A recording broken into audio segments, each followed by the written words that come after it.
game plan against them. Let me ask you this question, since we're just kind of, searching here. Yeah. What do you think about Texas getting into the top 25 after a loss? Not only in the top 25, but securely in the top 25 at almost in the top 20 at 21.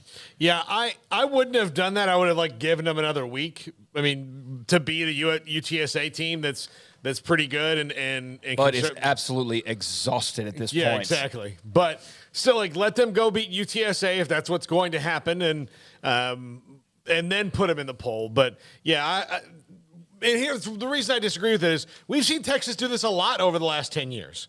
Play really good against somebody who's way better than them. The whole we're back thing started with the win over Notre Dame. Yeah.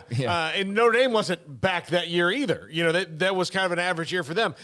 In 2019, the only team that made LSU sweat for a second was Texas. And they had, very similar, except that was kind of a shootout.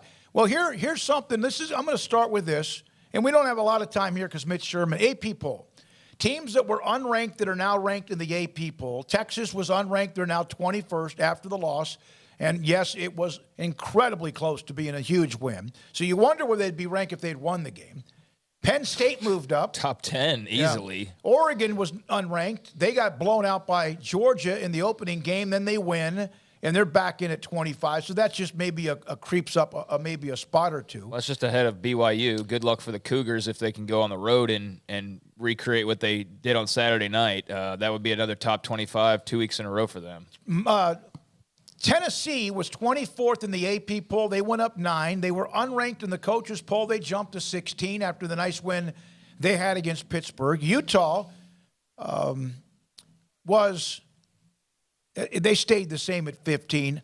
Baylor dropped 11. A&M dropped 16 and 18, depending on which poll you're talking about. And Pittsburgh dropped double digits in one of the polls as well, in the coaches poll. So what do you think about Texas being in the top 25 despite a loss? If they would have been at 24, 25, you bump them up maybe a spot. If they're unranked, I'm like you, Paul. I think you just let that marinate. There's no jump. Like, for example, Oregon. Why did they get back up in it? They got boat raced in their opening game. There's a name. Texas is a name. They're a logo. We've discussed it. Penn State. Look at the teams that were unranked that are now ranked. Texas, Penn State, Oregon. And Texas, that would have been if they moved into the top 25. And I'm not saying they're not a top 25 team, but we really don't know. But if they moved into the top 25 losing by a point at home, then where would they be if they had won that game? Would they have been Florida this week?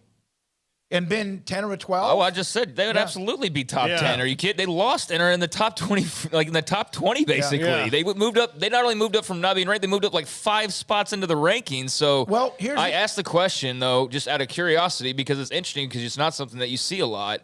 And, I can understand the voters' point of view. I'm not bitching about it in any way. I just think it's interesting because, again, you don't see it all that often. I think it's obviously a lot of credit to Alabama and the respect that people have for Alabama, that if you play them closely, then you must be really, really good.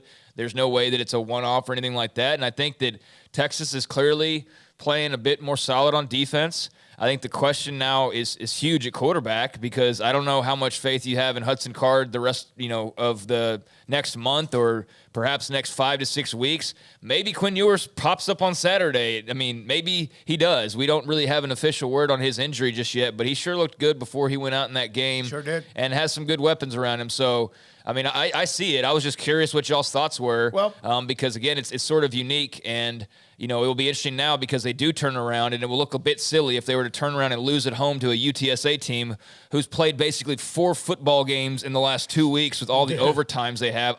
If UTSA had played 8 quarters over 2 games, I'd feel great about them, going and scrapping it up in Austin. I feel really good that they will at least be scrappy initially, and maybe Texas is just better overall. But I know UTSA will fight, but they're not going to be coming as nearly at full strength as they would have been had it not been for 2 overtime games to start off the year. So that's still a very interesting game. There's the Jeff Traylor tie-in, obviously, but yeah, kudos to Sark and company for having a great showing at home in front of incredible crowd. I think I saw earlier today that it was like a record crowd of 105,000 plus. Yep. I'm not sure what the record was exactly, but I think one of the biggest crowds we've seen in quite some time, just in general, for college football. So, yeah, they got some mojo out of that loss. I will not come up here today and say Baylor had a good loss on Saturday. That wasn't. That was a game they could have won. They could have won had they played a lot cleaner, but BYU played the better game, and BYU is the better team, and that was a bad loss. That was not a bad loss. That was an ugly loss, is how I'm framing it.